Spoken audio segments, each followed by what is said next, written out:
Hai semua dan Assalamualaikum. Kita jumpa lagi dalam video saya terbaru. Apa soalan lazim pembeli terhadap assessment kereta? Nak tahu tak?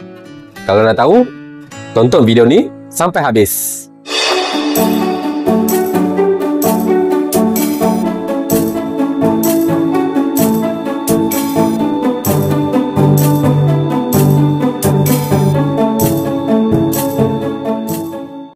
Ada 10 soalan lazim yang biasa ditanyakan pembeli terhadap assessment kereta, iaitu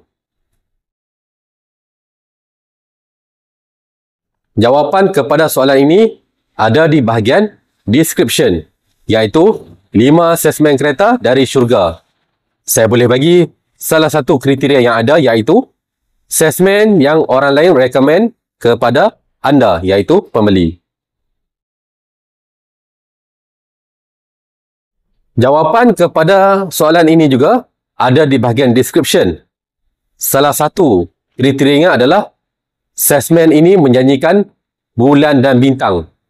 Macam-macam yang dia janji kepada pembeli kereta. Jawapannya boleh jika jenama dan model kereta tersebut berbeza. Dan juga boleh jika assessment tak submit dengan bank yang sama. Contoh, assessment yang pertama submit dengan Maybank. Assessment yang kedua submit dengan Bank Rakyat. Ada 3 kaedah yang anda boleh buat. Yang pertama, buat report polis lah, supaya ada official report. Yang kedua, jika anda tahu location tempat assessment itu bekerja, pergi ke dealer kereta tersebut, jumpa dengan manager assessment tersebut dan buat aduan. Dan kaedah yang terakhir, jika semua tu tak jalan, viralkan di social media. Di TikTok, Facebook, Instagram dan sebagainya.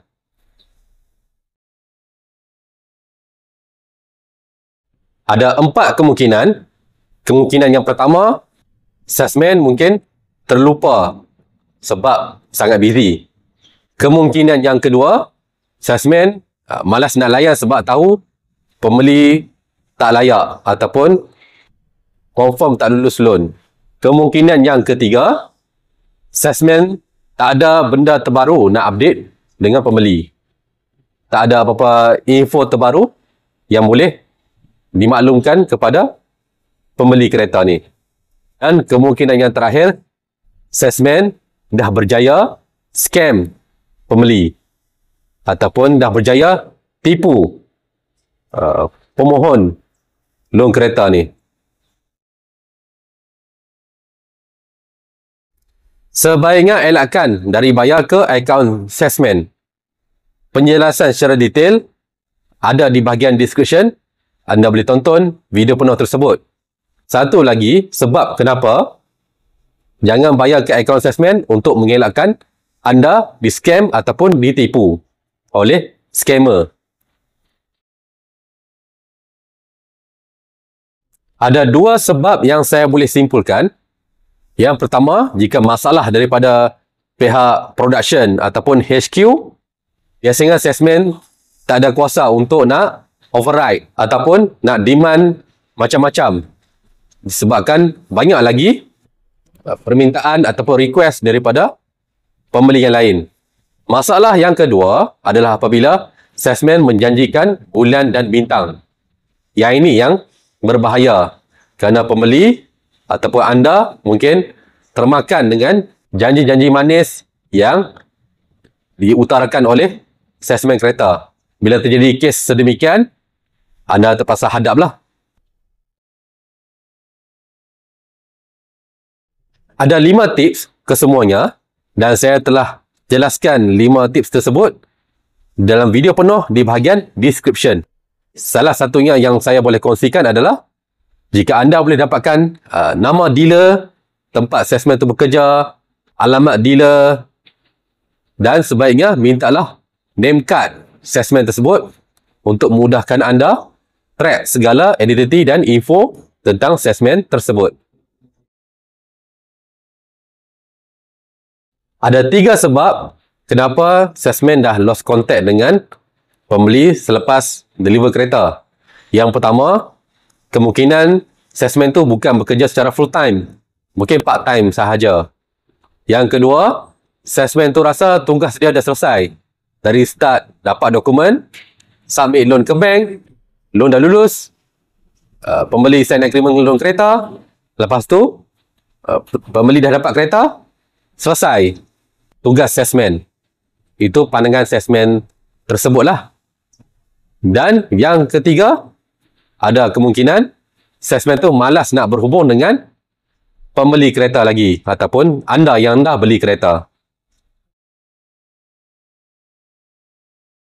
Ada sesetengah kes yang hanya 1 atau 2 bank sahaja boleh buat. Contoh seperti kes pembeli kereta tak ada lesen atau pembeli kereta gajinya rendah dan tiada penjamin lah. Ataupun pembeli kereta itu sendiri tiada caruman KWSP ataupun EPF. Boleh jadi request daripada pembeli kereta sendiri kerana lebih mudah berurusan dengan bank yang gaji yang masuk ke dalam akaun.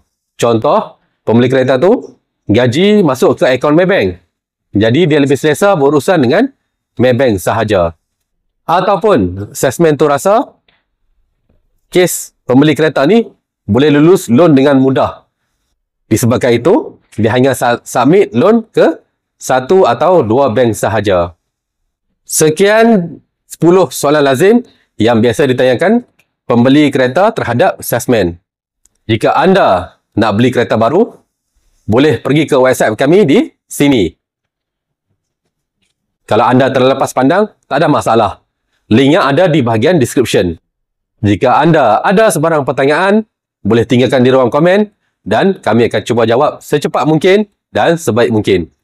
Kita akan jumpa lagi dalam next video, next time.